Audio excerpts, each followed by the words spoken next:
So let me quickly introduce myself. My name is Neha Thakur. I have completed my master's in biotechnology. I'm working as an assistant manager in the molecular biology department of High Media Laboratories. So I welcome all the participants who have enrolled for this session for nucleic acid extraction.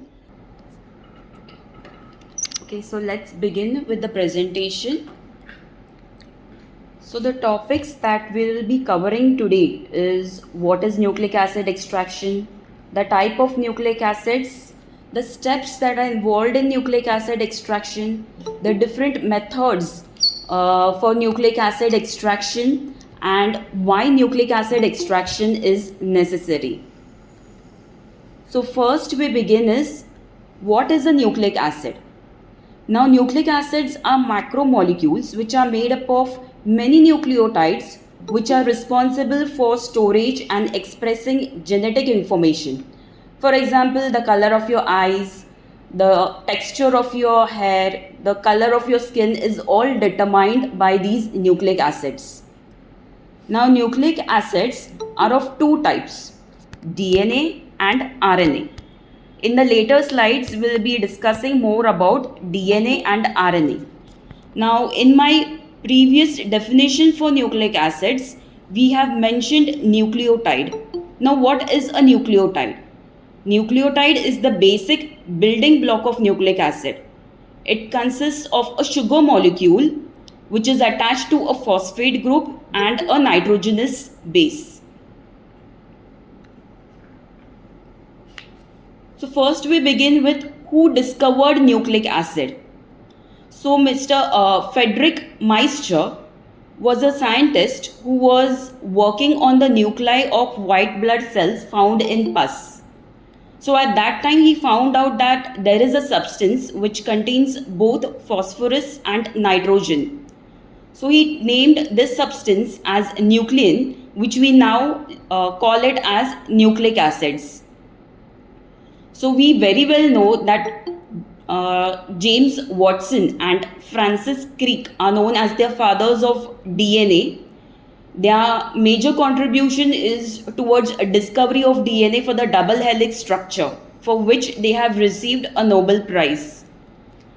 Now, Francis Crick is a person who coined the term central dogma. What is central dogma? Central dogma means that once your genetic information flows from DNA to RNA and then to proteins, it cannot reverse back. That means it is unidirectional.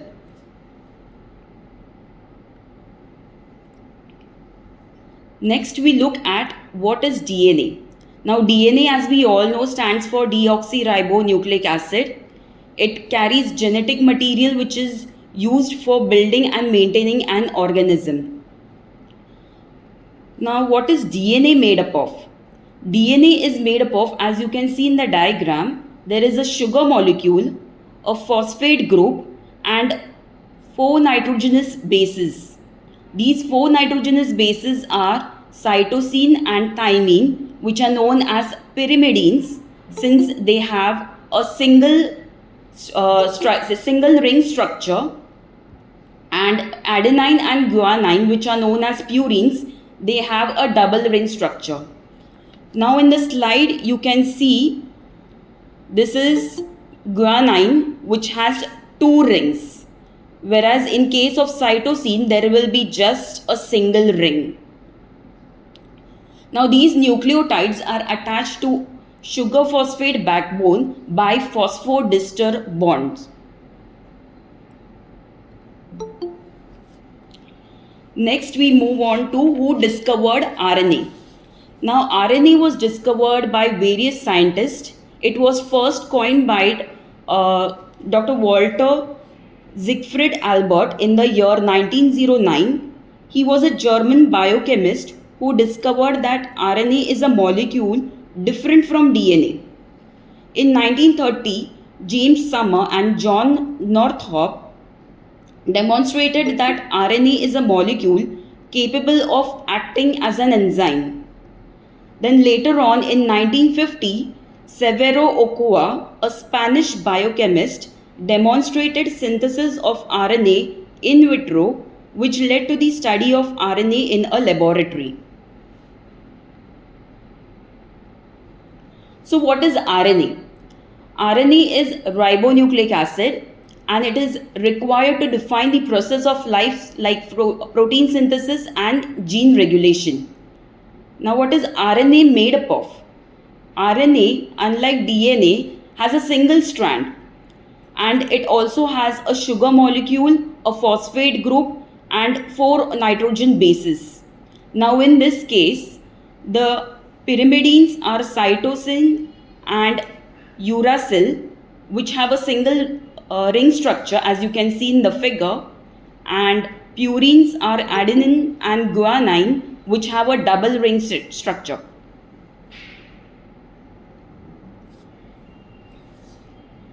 So now nucleic acids can be extracted from various types of samples, like clinical samples. From clinical samples we can extract from blood, serum, plasma, tissue, saliva, buccal cells, sputum, VTM samples, your nasopharyngeal swabs, oropharyngeal swabs, paraffin embedded tissue, bowel and pleural fluids.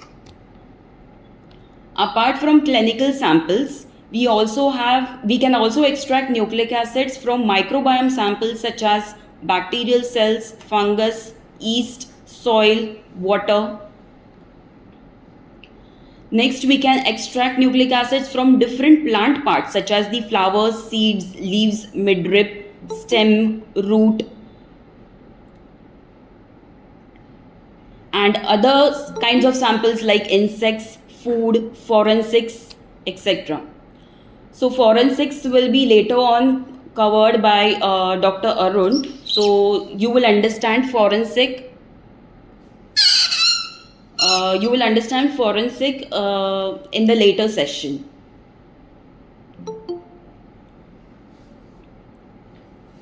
Okay. Now nucleic acid extractions. Basically, there are two methods: manual extraction, where you will perform the extractions manually, and automated extractions where your extraction process will be performed by a machine. Now under manual method, there is solution based method and column based method, which we will understand in our later sessions. And under column based, we have single column and 96 well plate. And under automated, we have silica column based method and magnetic bead based method. So there will be each slide for each of all these methods. Now moving on to manual extraction method, which I have mentioned in my earlier slide, there is solution based method. Now in solution based method, we make use of organic solvents like phenol, chloroform, isoamyl alcohol to extract nucleic acids. And in silica column based method, as you can see in the figure, there is a column and it has a white membrane. Now this membrane is called as the silica membrane, onto which your nucleic acid will bind and will be further eluted in your elution buffer. Now the basic difference between solution based method and silica column based method is that in solution based method, you have organic solvents which might inhibit your further downstream applications such as sequencing, PCR, and they might also come in your elution buffer. Whereas silica based method is considered to be a good method for extraction of your nucleic acid in a purer form. The purity that of nucleic acids achieved through your silica column based extraction is good for your downstream applications. Next, we move on to automated based extraction methods. So there are two methods. One is by using silica column based method and the second is by using magnetic bead based method. Now in this case, the orange machine that you see is for silica column based method. So what you do, you have some accessories that you place in this machine along with your columns, and you load your sample in this machine, and the machine is automatically going to extract the nucleic acid for you. And in magnetic bead based extraction, the lower machine that you see, you will add all the reagents and accessories in your machine. Apart from this, instead of silica column, you will add magnetic beads to your plate, which will further perform the process of extraction. Now, these two machines follow a certain program which our experts will fit it into our machines. And then we just have to choose the particular program, and the machine will start its function according to the program. So now we look on to basic steps that are involved in manual extraction technique by using a silica column.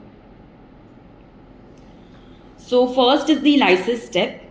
Now what happens in lysis step, you will take your sample, you will add your extraction buffer in the tube. So you can imagine the orange colored part as your buffer and sample mixed together. So now what does this extraction buffer do? This extraction buffer will cause lysis of your cell membrane, due to which your nucleic acid and your other cellular contents will be released into this buffer. The next step is, now you have extracted your nucleic acids and other materials. So what will happen is you need to bind those material to your silica membrane which is present in the column. So you need to add a binding reagent.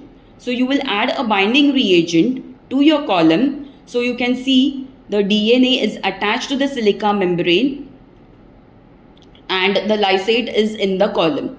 So after centrifugation, your lysate will be released as a flow through at the bottom of the tube. I'm just marking it so that you will understand. So this lysate will come down and it will be discarded in later step. So next is the wash step.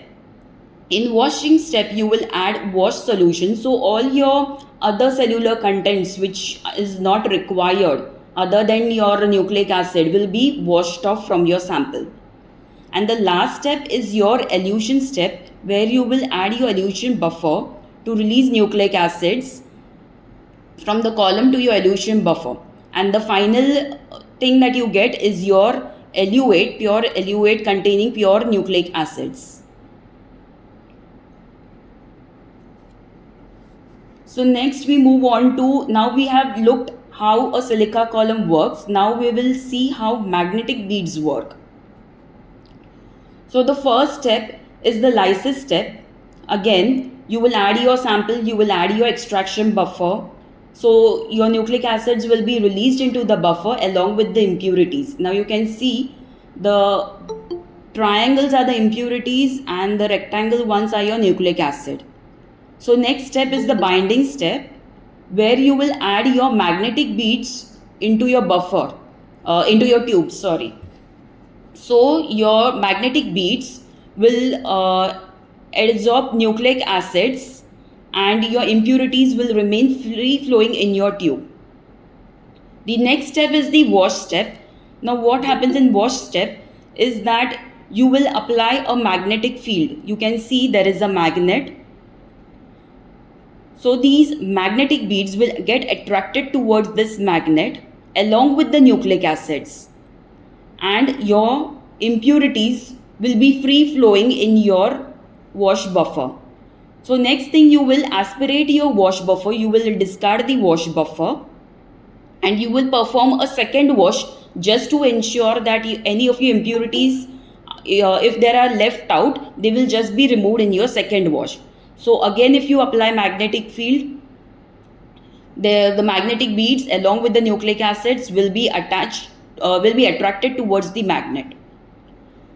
And the last step is your elution step, where you will add elution buffer. So in this case, your magnetic beads and your nucleic acids will be separated.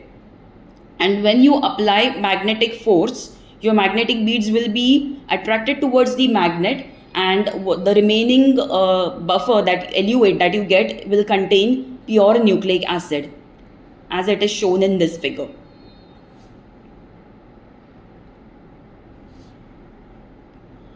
For column and magnetic beads, we have various machines. So just for representation, I have displayed one machine as for magnetic. Later on in later slides, you will understand the type of magnetic machines that we have. So this is a column based machine. So it will perform extraction by using a column. These are the accessories, that is, this is the cartridge and this is the column tip which we provide with this machine. So you can see small wells. These will contain reagents that are required for your extraction. It has a column tip, a column and an adapter. So below you can see this Trinity formation. Trinity formation is nothing but this is your column adapter, this is your column and this is tip. This side of the adapter will be attached to the machine. So through vacuum it will just aspirate the reagents. This is the column tip which will pick up your sample from well to well. And this is the column onto which your nucleic acid will bind. Next we have this magnetic machine which is Instanex Max 16, which can process 16 samples, 1 to 16 samples at a time. So now the kits that we provide with along with this machine are in two forms. This is the cartridge based and we have a pre-filled plate. So in cartridge, we can perform single reaction in one cartridge. Whereas in plate, we can perform 16 samples at a time. So imagine if there was a COVID outbreak. So people just rush for testing. So at that time, people will prefer a pre-filled plate instead of a cartridge because they want to process as many samples as they want at a single time. So this is the basic outline of how your magnetic machine will work. So this is a magnetic rod. This is attached to this machine. And this is your well which will contain your reagents, your sample and your magnetic beads. So this rod will go from one well to another and it will attract magnetic beads present in your solution. So after lysis, it will go to another well and it will again attract beads present in your washed solution. So this is just moving from one well to another and at the end you will have your pure nucleic acids. So okay, once we have extracted a nucleic acid, so how will you access the quality of nucleic acids? So there are two methods. One is by observation of bands on agarose gel and the second is by quantitation of nucleic acids. So we will learn the process of preparing an agarose gel. So you will take your buffer 1xTAE or TBE for DNA and MOMS buffer for RNA. You will take agarose powder, you will weigh proper amount of agarose powder in a beaker. You will heat it. You will melt the agarose in the buffer and mix it and mix it to cool basically. Then you will add ethidium bromide. So ethidium bromide will stain your nucleic acid. And then after addition of ethidium bromide, you will pour the gel into gel casting tray. So later on we will show you how the gel looks, how the nucleic acid looks on the gel. So this is another method for noting the performance of nucleic acids, that is by performing quantitation of nucleic acids. So it is performed by a spectrophotometer. We load our sample on this spectrophotometer through a micropipette and we have a software in the computer which will give us the concentration and the purity ranges of your nucleic acids.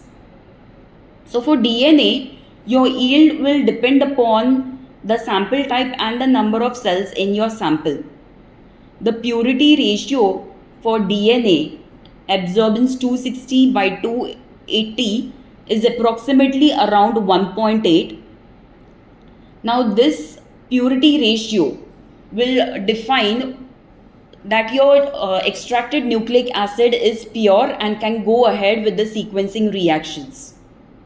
And purity 260 by 230 ratio should be around 2. This ratio will define if any kind of salt contamination is present in your sample.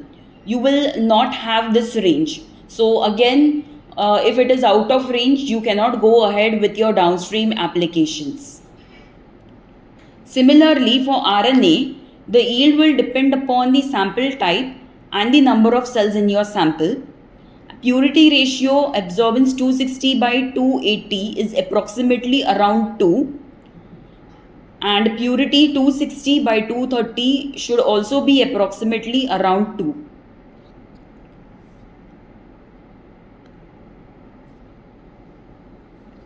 So this is just a representation of RNA extraction by solution based method. So this is RNA extraction from plant samples. So we have just displayed generalized pictures. So you take your plant sample, you macerate in mortar and pestle in RNA Express. Now RNA Express is a organic solvent based reagent. Next step, you add your chloroform and then you centrifuge. After centrifugation, you will observe 3 phases: the aqueous phase containing RNA, the interphase containing DNA, and organic phase containing proteins and lipids. So after this, if you want your RNA, you will take the aqueous phase. If you want your DNA, you will take your white ring that you see in the picture in a separate tubes. So after aliquoting it into separate tubes, you will add your precipitation buffer and again centrifuge. After centrifugation, you will see a small pellet of either RNA or DNA. It depends upon whichever phase you want to isolate. So this is data of plant RNA extraction from sugarcane leaves. So we have extracted RNA from it by using a solution based method. This is how your gel RNA will look on your gel. This is the yield 253 and 268. This is the purity ratio. Like I said in my earlier slide, it should be around 2 for RNA, and purity 260 by 230 should also be around 2.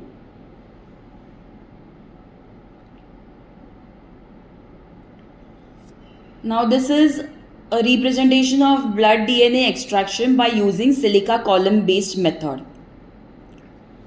Now first is you will take your blood sample in your collection tube. Second tube, you can observe you add your lysis buffer to your blood sample.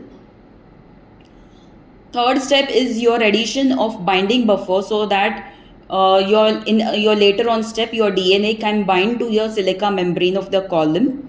So you can see this is the binding buffer and this is the DNA. And after you add this lysate to the column, your DNA will bind to the column. After centrifugation, you will have your flow through, which is to be discarded, and you will next proceed with the washing step, which will purify your nucleic acid. So after adding washing buffer, you again need to centrifuge it, and then you need to discard the flow through, and after again centrifuging your sample, you will get is your pure genomic DNA. So this is the data of blood DNA. This is on agarose gel. So you can see the bands are very clear.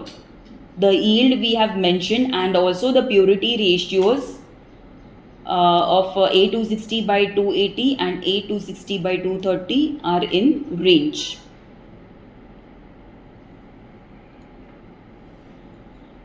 So this is cell's RNA, which is extracted by using a column, silica based column. So here we have performed comparative data with that of a competitor. So you can see the first 3 lanes are of competitor and the next 3 lanes are of Hymedia. So the yield you can see in competitor it is very less, and that is why it has affected the yield, which is in around 400 nanograms per microliter, whereas of that of Hymedia is around 800 nanograms per microliter. So this is the purity range.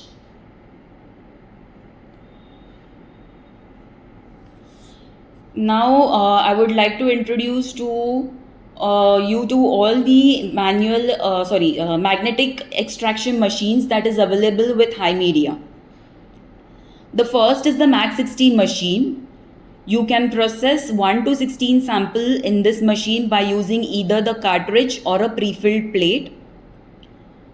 The next is Instanex Mag 24. It means that you can process 24 samples at a time using a cartridge. Now this cartridge, if you see, is quite big as compared to that of Mag 16. So it can process large volume of samples. The next you have is Instanex Mag 32. You can process 1 to 32 samples at a time. Here also we have same cartridge based method and pre-filled plates.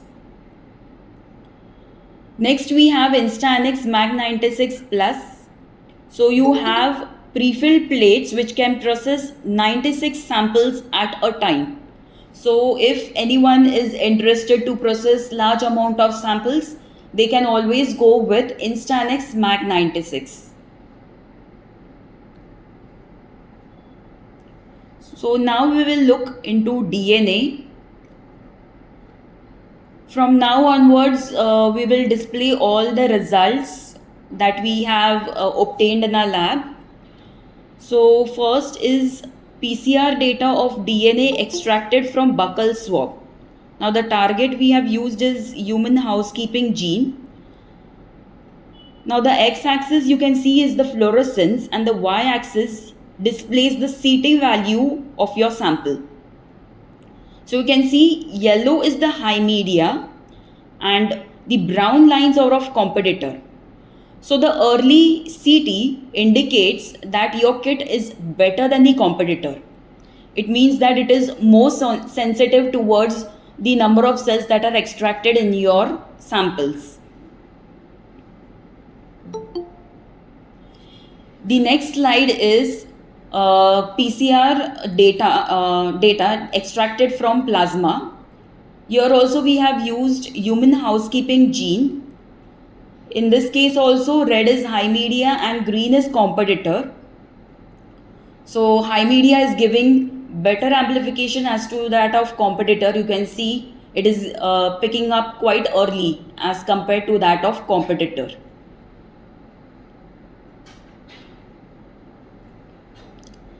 Next is PCR of DNA extracted from serum.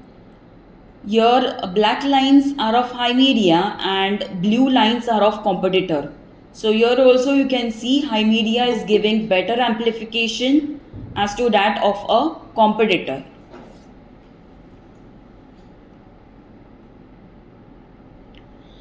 Now this slide displays data of MTB which we have extracted from BAL and pleural fluid sample. Now you can see in BAL it is positive for NTM and MTB. So you can see two graphs. So for Hymedia you can see the red lines and for competitor you can see the green lines. So you can see the red line is giving an early CT as compared to that of competitor. Now these two lines are for NTM and these two lines are for MTB. So in either of the cases you can see your red line is picking up early as compared to that of your competitor. So you can see the CT values which we have mentioned. For MTB, it is 18.51 for high media, and competitor it is 19.51, which is late. And for NTM, it is 14.5, and for competitor, it is 14.82. Next is the pleural fluid sample, which was positive only for MTB. So there is no NTM detection in this sample. So you can see high media, blue line is giving an early CT of 21, whereas that of a competitor is giving you CT of around 27.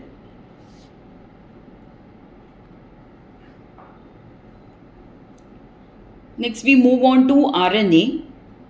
Now this is a data of RNA extracted from whole blood using magnetic machines. So this is an agarose gel. These are the RNA bands you can see on your gel. The first two lanes are of competitor, giving yield of around 38 nanograms per microliter, and the next two are of high media, lanes 3 and 4, which is giving you a concentration of around 40.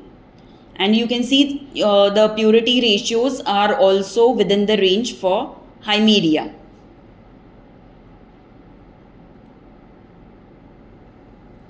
So this is the technical posters. You can please visit our website to have a look. We have many such beautiful posters which you can go through and you can gain knowledge through it. So we have participated in various conferences, so like MPICon, APCO, Virocon. So we have just submitted these posters in these conferences. So please visit our website. Next we move on to nucleic acid extraction from veterinary samples like blood, tissue, nails, tail, bones, stool, feather, semen sample.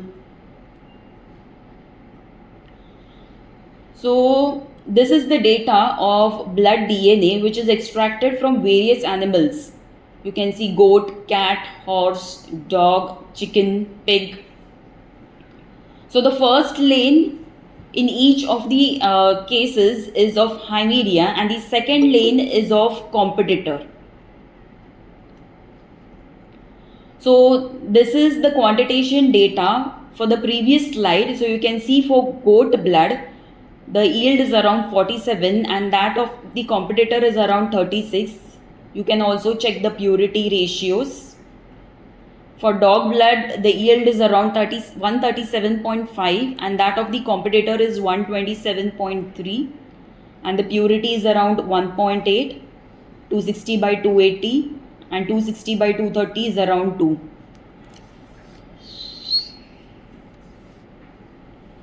So this is the technical poster which we have submitted in a veterinary conference, LUVAS. So again, you can visit the website to check out these posters.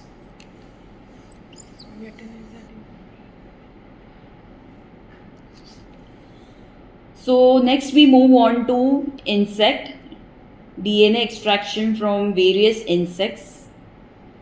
So this is a data of PCR data of DNA extracted from beetles. Now you can see lanes 8, 9, 10 is DNA extracted from beetle legs. 11, 12, 13 is DNA extracted from beetle thorax region. And 14, 15, 16 is DNA extracted from the head of the beetle. Now this is a PCR data. You can see the positive controls. So your bands should be within this range. So you can see all the bands are within that range, and so it is clear that you have extracted your DNA properly. Next data is of DNA extracted from nematodes, which we commonly call as roundworms. So 4, 5 are positive control. 6, 7, 8 is nematode which was available in suspension form, and 9, 10, 11 was nematodes available in cocoon form. So you can see your bands are within the range of positive control, which is an indication that your PCR has worked well. Next, we move on to DNA extraction from plasmid. So we have extracted DNA from various plasmids, high copy and low copy. So this is YEP13 low copy plasmid. You can see the first lane is of high media and the second lane is of competitor. The concentration is around 60 nanogram per microliter and the purity is somewhat approximately near to 1.8. Next is DNA extraction from YCP50, which is a low copy plasmid. The first lane is of high media and the second lane is of competitor. The concentration, you can see high media is better as compared to that of the competitor, and the purity ratio is also within the range. So next is PUC19, which is a high copy plasmid. You can also see first is high media, second is competitor. Concentration is around 50 nanogram per microliter and purity is around 1.8. So this is a technical poster for plasmid which is readily available on the website. Now next is your nucleic acid extraction from different plants, parts of plant. So we have prepared a list of the leaf sample, the flower sample, the seeds, the midrib, stems and roots that we have worked with so far. Apart from this, we have many more samples which we have not mentioned on the slide. So plant DNA. So we can see DNA extracted from oil palm leaves. So the first three lanes are of MAC16, which is of high media, and the next three lanes are of competitor. So MAC16, you can observe the yield is around say 130 nanogram per microliter and the purity is also within the range. You can always compare it with the competitor through gel. So you can define that your yield is going to be more or less.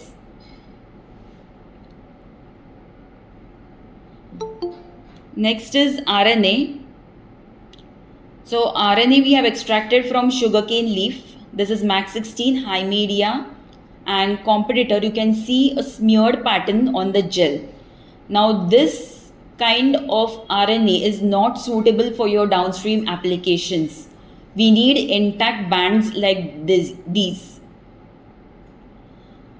So MAC16 will give you concentration around 200 nanograms per microliter and competitor is giving you around 188. Now the concentration in competitor is high, maybe because it is giving you smeared kind of pattern which adds up to your quantitation values in your spectrophotometer. So whenever you are getting, you are quantitating your samples, you need to run a gel also to see how intact are your bands so that later you don't have problem with your sequencing reactions.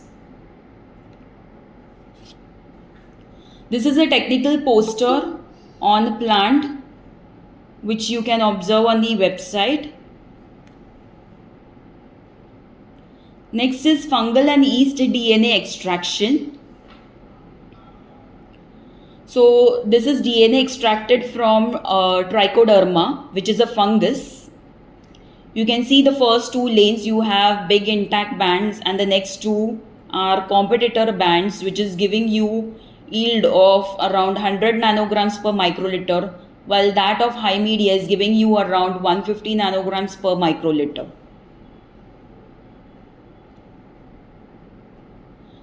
Next data is of DNA extracted from wild yeast.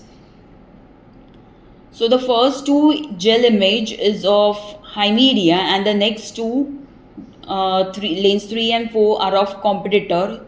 You can see the difference in the concentration which is very less in competitor as compared to that of high media.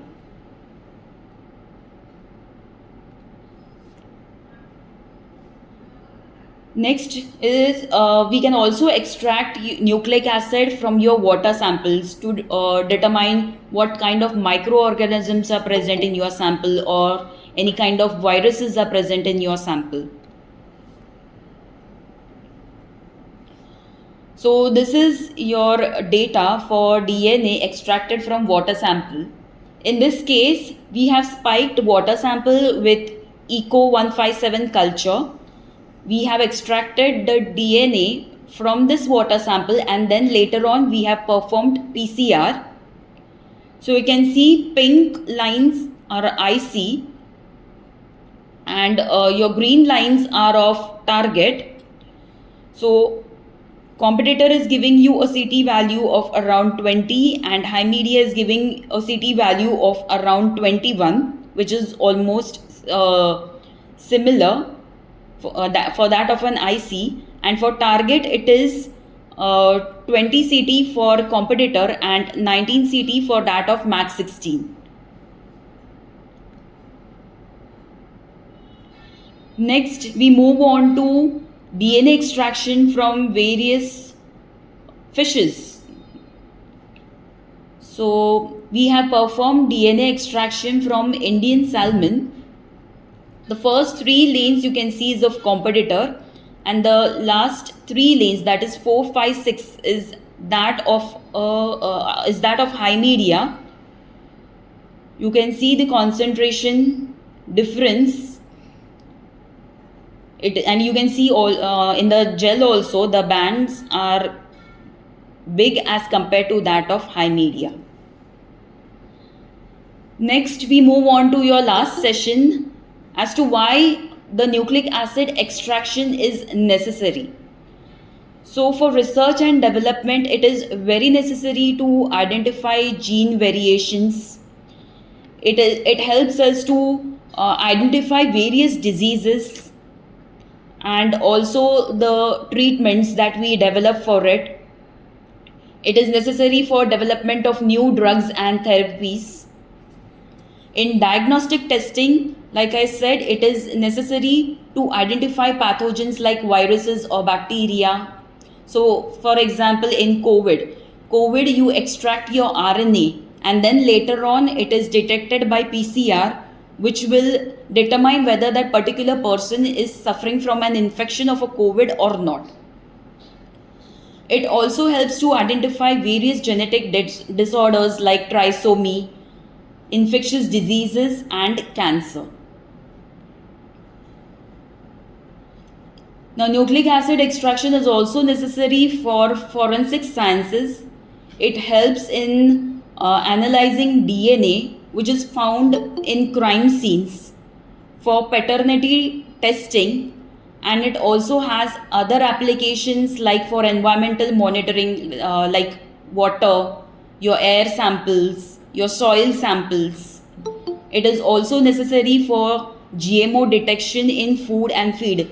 If we want to find whether the food we are eating or the feed we are giving to our animals is GMO free or not, so you need to have a nucleic acid extraction for such techniques. So that's it.